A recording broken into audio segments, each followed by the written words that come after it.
What is up, my Squirtleites? It is I, your king, welcoming you back to more Let's Play Pokemon White. In the last episode, we finished up Victory Road, and now we are here at the Pokemon League, standing before the man that is going to let us in. I just want to show off my team really quickly before we begin, because I decided to make some changes and set up some things before we got started. So everybody is at least level 48. 4 of our team members at that, Bathory at level 49, and Lumiette at level 50. Everyone has a hold item on them. I'll go over each of those really quickly. So, Lumiette's got the spell tag for ghost-type moves. This is just for now. I am going to actually be changing that over the course of these fights, but for right now, the spell tag is absolutely necessary. We got Crush with the Bright Powder, just so he has a better chance of avoiding some attacks while he sets up. I actually have the Lucky Egg on Naz just for the time being, because he's going to have one particular fight coming up where he is going to be outright just wonderful, and he's going to need all the experience he can get out of that. Sheilow's got the Expert Belt for just a little bit of extra super effective damage. This is going to come in more handy here very soon, trust me. Then we got the Scope Lens on Arthur just for that higher critical hit ratio on Leaf Blade. And then last but not least is Bathory, who is holding the Dragon Fang specifically for Dragon Claw. And there's a good reason why that'll come up a little bit later. But let's talk to the man. Pokemon League is a place where you both pursue strength and express it. The way to express it is simple. You just have to beat the Elite Four and the champion. You can start your challenge by battling any of the Elite Four, and if you defeat all of them, you can challenge the champion. However, I warn you, once you start your challenge, there is no turning back. You must keep battling until you defeat them all, or are defeated yourself. Do you want to go in? Yes, I do. Then proceed. So like he said, we can do this in any order we so desire. You got 4 different staircases to choose from. I'm not going to go overcomplicate things, though. I am just going to be starting from the leftmost one, and I'm going to work my way standard clockwise over each and every single one of them. So let's go to this room first, head on inside, and as soon as we do, we approach, and we are carried up the staircase by a pair of Will-O-Wisps. And I love these little effects. These rooms that you fight the Elite Four members in are just the coolest, as you will see as we go. We are dropped in place. Let's talk to her. Eyes brimming with dark flame. This man rejected everything other than himself in order to bring about one singular justice. That's part of a novel I'm writing. I was inspired by the challenger who was just here, and somehow I got a little sad. Excuse me, you're a challenger, right? I'm the Elite Four's ghost-type Pokemon user, Chantal, and I shall be your opponent. And let's begin with the first member of the Elite Four. She, much like all the other Elite Four members, is going to have 4 Pokemon at her disposal, one more than all the gym leaders we've been seeing up to this point. The first of which is Coffagregious, which is just a wall. This is a setup Pokemon through and through. It has Will-O-Wisp to cause extra burn damage, which is really obnoxious, and it takes hits very well, which is why I'm going to hope and pray that this Shadow Ball one-shots, but I am not going to count on it. No, we got lucky, okay, and that is why I wanted the spell tag on Lumiette. Her next Pokemon is going to be Golurk, who is a, I was going to say fighting and ghost type, sorry, ground and ghost type, and I am actually going to be making a switch for this run on over to Crush. Now, it does have Earthquake and Brick Break on it, which are both super effective on Crush. But I am going to hope that the Bright Powder kicks into effect and actually allows me to use a Shell Smash, especially because Crush is honestly not going to have a whole lot to do over the course of these Elite Four fights, unfortunately. And no, he's actually starting off with a Curse. Interesting. Okay, well, that gives me a chance to set up Shell Smash. Crush is going to lose about half of his HP over the course of these next 2 turns, but it should allow me to instantly take Golurk out with a single Crunch and or Surf Attack now that I've got everything set up. So as we know with Curse, every turn it takes away a quarter of the affected Pokemon's HP when used by a ghost type, but that should get rid of Golurk no problem. I think the Curse is going to hit one more time. Yes, indeed. But now we have the option to switch out again to get rid of the Curse. All right, next we've got Jellicent, which is a water and ghost type Pokemon, and I am going to be switching on over to Arthur for this one. It's got Energy Ball, Brine, Surf, and Shadow Ball. Nothing that's really going to mess with Arthur too much, but obviously I don't want to be switching on over to Lumiette for that because of those water type attacks, as well as Shadow Ball. Those could both be really nasty if they hit, and Jellicent actually has some decent defenses. So, let's get a Leaf Blade going here. Do as much as we can. It's probably not going to quite one-shot unless the crit hits, but that's okay. Tank a Shadow Ball really briefly there. Ooh, that's another crit. Okay, yeah, I'm not going to chance another one of those. Let's just use another Leaf Blade. Every single Elite Four member is coming packed with 2 Hyper Potions, or sorry, Hyper Potions, full Restores, I should say. So do be on the lookout for those. Her last Pokemon is, well, the same idea I had, Chandelure, which is going to come with Payback, Fire Blast, Psychic, and Shadow Ball. Now, switching to Crush is the play that makes the most sense here, just due to the fact that he is like the perfect typing to deal with it. But I'm really worried about any like something like a Psychic or a Shadow Ball hitting regardless of Crush's typing, just because of his defenses. I'm going to give it a go, but I'm not going to count on this going super well. The curse is no longer in play, which is good, but Lumiette is definitely going to get a hit off before, or Lumiette, her Chandelure, not my Chandelure, is going to get off a hit before I have a chance to do anything. But we'll see if you can tank this Crush. I didn't think so. That's what I was exactly worried about, and there was no point in healing because then it would have just two-shot me. So I'm going to hope that my Chandelure is faster than her Chandelure, and we're going to get off a Shadow Ball here. Let's see. Lumiette's faster, and there we go. That's the fight. There is no way the Chandelure is going to be able to tank that. And there we are. Chantal has been defeated. Beautiful. Wow, I'm dumbstruck. I know a lot of words, but right now I can't figure out how to say this. Perhaps if the feeling I'm having now is put into words, I can't read this fast enough. I tried. I genuinely tried to read all that fast enough, but the game would not let me. Sorry, first I must apologize to my Pokemon. I'm really sorry you had a bad experience because of me. Oh, it's not your fault. This is how battles always are. Even in light of that, I'm still one of the Elite Four. And there we are. All right, so now we step into the teleporter, and this is going to take us back to the main entrance. And we may proceed. You can see here, we got a marker saying that we have beaten 1. Now, before I go any further, I am going to obviously do a little bit of healing. I spent a lot of money, almost all of my money, on a myriad of things off screen. Topped up on Max Repels, got a ton of full restores. In fact, you can probably see how many I got there. I got 30 full restores, which is more than enough. The Max Revives I'm going to hang on to because those are going to be incredibly necessary a little bit later. They're not nearly as necessary here in the Elite Four. For anybody who is like curious about the power leveling that I did between episodes, I did that not because of the Elite Four itself, but what comes after the Elite Four. That's what actually like kind of concerns me a little bit. So our next fight, though, we are not going to have Lumiette out in front because she is actually going to be very bad here. Instead, I am going to be switching on over to Shelob for this one, and we're going to be heading on inside. Now this time, I love it. We got a little escalator that takes us up. So cool, man. I love the design. Like, this is just giving me, like, the gothic vibes of this is just beautiful. What amazing, amazing set dressing and design from Game Freak here. I cannot believe they never topped this. They really never did. But let's talk to this guy. Man, oh man, what is going on today? Challengers coming one right after another. Well, no matter. I am Grimsley of the Elite Four, and I will fulfill my duty to be your opponent.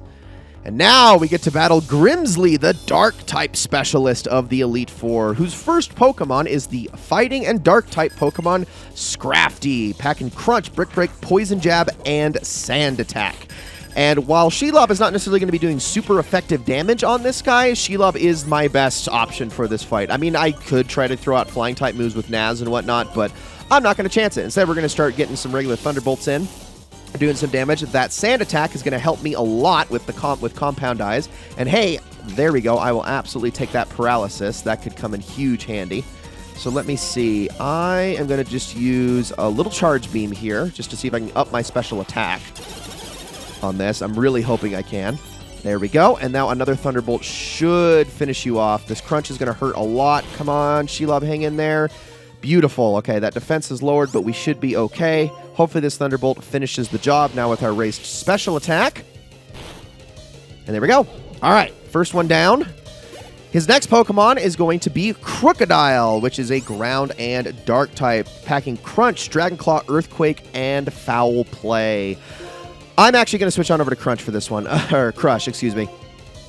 Just because he is going to be able to tank some hits for this. I could try to throw out a Signal Beam with Shelob, but it's probably not going to one-shot Crocodile, so I didn't want to... I wanted to just be careful and make sure I didn't go too crazy here. I'm going to just try a Surf, see how much this does. Crocodile is going to be faster, and this Earthquake is going to hurt a lot, but Crush should be able to tank it. with Solid Rock. Nope, because we got critical hit. Dang it! And that is going to make things a lot more complicated. All right, let's go on over to Arthur then. Now, he doesn't really have anything that's going to hurt Arthur too bad, so I'm actually going to take the opportunity to do a heal on Shelob. Can I get away with a Moo Moo Milk here? No, let's just use a Hyper Potion. We don't want to leave any HP on the table when we do that. Oh, no, back over here we go. There we go. Perfect. Okay, so I'm sure this Crocodile is going to throw out something that hurts, like Foul Play, but Arthur should be able to handle that no problem. Let's go with a Leaf Blade here. We do have the speed advantage in this case, and we're probably not going to be one-shotting Crocodile unless we get the critical hit, which almost happened, but, I mean, that was a lot of damage, but it still wasn't enough. Now, he is definitely going to be using a full restore here. That's okay. I honestly should have used Coil and then Leaf Bladed, but whatever. I think it'll be fine. You know, since he's probably going to use a full restore on this next turn, and if I can burn these out, that's also a good idea. Or we could just have that outright happen for some reason that time. Weird damage calculations, I gotta be honest. But next up, we got Bisharp, which is his most powerful Pokemon, packing Night Slash, X Scissor, Metal Claw, and Aerial Ace. For this one, I'm actually going to switch to Lumiette. And that is just because Bisharp's biggest weakness is his special defenses, which is going to really come in handy. Although, actually, this Bisharp is apparently a female, which is a little bit surprising because usually the genders of the Pokemon you're going up against are comparable to the trainer that you're fighting, so I think it's interesting that he's got all these female Pokemon, but whatever. Lumiette hits level 51, and now for the last Pokemon, which is going to be the most easy to deal with, and for that, I am going to go back to Shelob. That is his Liepard. Yeah, not a lot of options for Dark-type Pokemon in Generation 5, so when he has to go back to one of the worst Pokemon in the game in an Elite Four battle, you know there's not very many options, but I'm sure this Liepard's going to use a Fake Out right off the bat, which is fine. I can handle that. But then we should be able to get a Signal Beam off. I think we've got the speed advantage here because Shelob is surprisingly the fastest member of my team. And down goes Liepard. Now, its other moves were Night Slash, Aerial Ace, and Attract, so I wanted to throw that out there, but none of that was really going to be a big threat to Shelob. So there we go. Whether or not you get to fight at full strength, whether or not luck smiles on you, none of that matters. Only results matter, and a loss is a loss. See, victory shines like a bright light, and right now, you and your Pokemon are shining brilliantly. Let's head on through the teleporter. All right, that's 2 down, 2 to go. We are going to, like I said, we are going to be getting through every single one of these fights today, but let me quickly do a little bit of healing. Just make sure everybody is topped off. Yeah, I can settle with a movement kill. We're honestly about to go into the easiest fight, for at least for the sake of my team, of the Elite Four here, so I'm not too concerned with what's to come. So let me just use one more Moo Moo Milk, and I'm actually going to keep Shelob out in front for this one. So there we go. And that was our last Moo Moo Milk. Amazing that they lasted as long as they did, since we only bought a dozen, but let's head on inside. And now we get probably my favorite room of the 4, as cool as the other 2 are. I just love the look of this one. Let's head on up. Excuse me, ma'am. Can you wake up, please? Who are you? How impudent you are to disturb my sleep. You appear to possess a combination of strength and kindness. Very well. Make your best effort not to bore me with a yawn-inducing battle. Clear? And so begins the battle against Caitlyn, the Psychic-type specialist of the Elite Four. And also, if you paid attention back in Gen 4, you might actually recognize this character, as she was a Frontier Brain back in Sinnoh's Elite Four, believe it or not. So, yeah, that's pretty cool. Obviously, because she has Psychic-type Pokemon, the play here is going to be using Shelob as much as we can.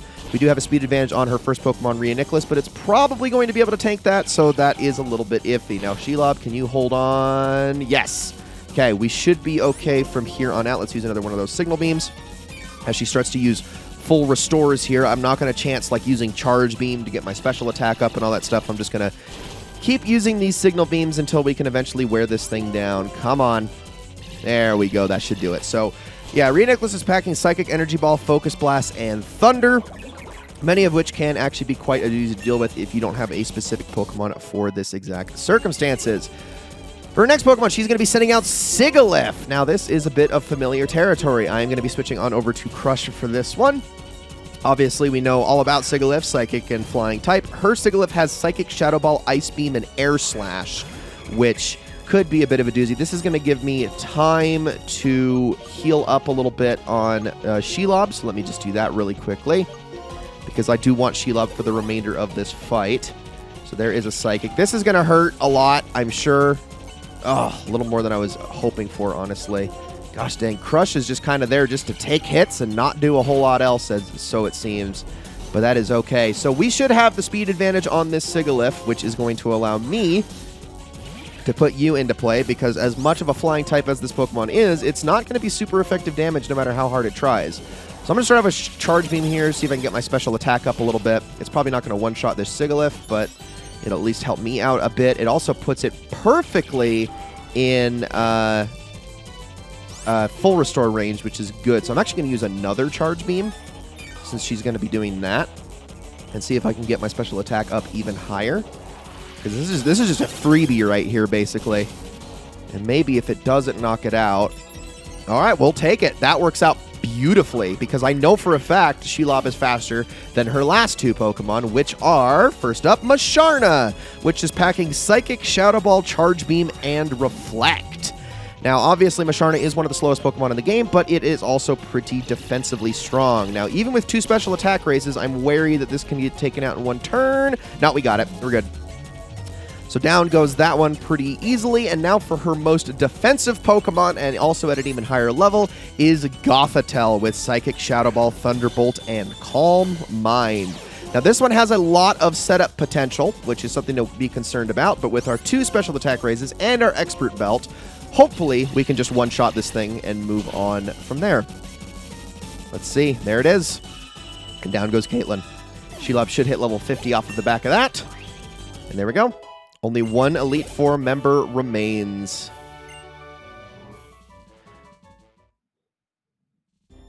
You haven't faced all the members of the Elite Four yet, have you? Don't concern yourself about me. Go on ahead. All right. Well, off we go. Back to the central area one more time. Gonna just top everybody off, and we actually got another pretty easy fight on our hands, to be honest. One that I'm certainly not too worried about. Gonna have to revive Crush again. I'm so sorry, Crush, that you were just kind of the punching bag here, but I am not actually going to be using you in this final fight at all, because you are not going to be very useful there. So let me now throw one more Hyper Potion on you, and then I am going to be moving Naz to the front of my party before we go into this one. So let's do that. And this is actually a member of the Elite Four that was mentioned by Alder, actually, earlier on in the game, if you remember. He kind of said the name without any context, and we're like, okay, who is that? Who's that supposed to be? Well, we're about to meet the guy. So up the conveyor we go. And again, just marvel at the set piece here on the Nintendo frickin' DS, my goodness. This looks better than what any of the Pokemon games were able to do on the 3DS, for crying out loud. All right. Let's proceed. Greetings, Challenger. My name is Marshall. In order to master the art of fighting, I'm training under my mentor, Alder. My mentor sees your potential as a trainer and is taking an interest in you. It is my intention to test you, to take you to the limits of your strengths. Kya! And so begins the battle against the fighting-type specialist of the Elite Four, Marshall. Once again, packing 4 Pokemon, and all of them are pure mono-type, fighting-type Pokemon, which means that Naz is going to be feasting in this battle.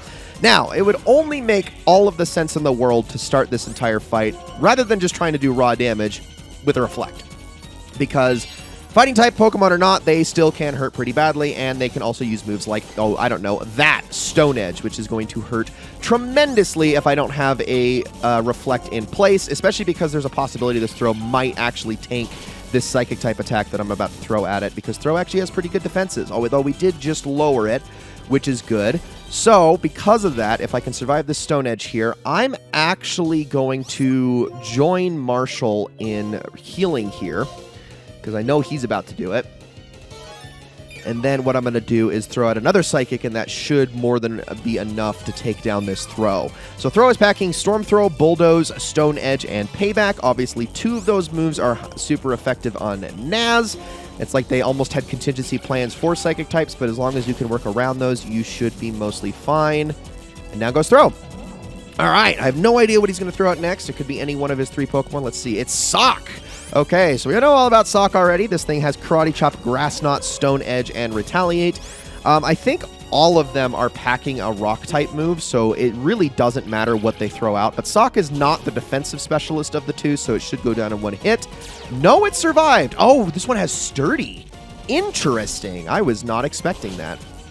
Well, it's definitely going to heal. Reflect wore off, so let's put that up for the healing turn really quickly. But now, Sturdy should not be in effect any longer because it already tanked the hit once. Even despite Sock's superior attacking stat. Let's throw that up, use another Psychic here. And, oh no, it does retake effect. Okay, I wasn't actually sure about that. Avoided the attack though, so we should be good.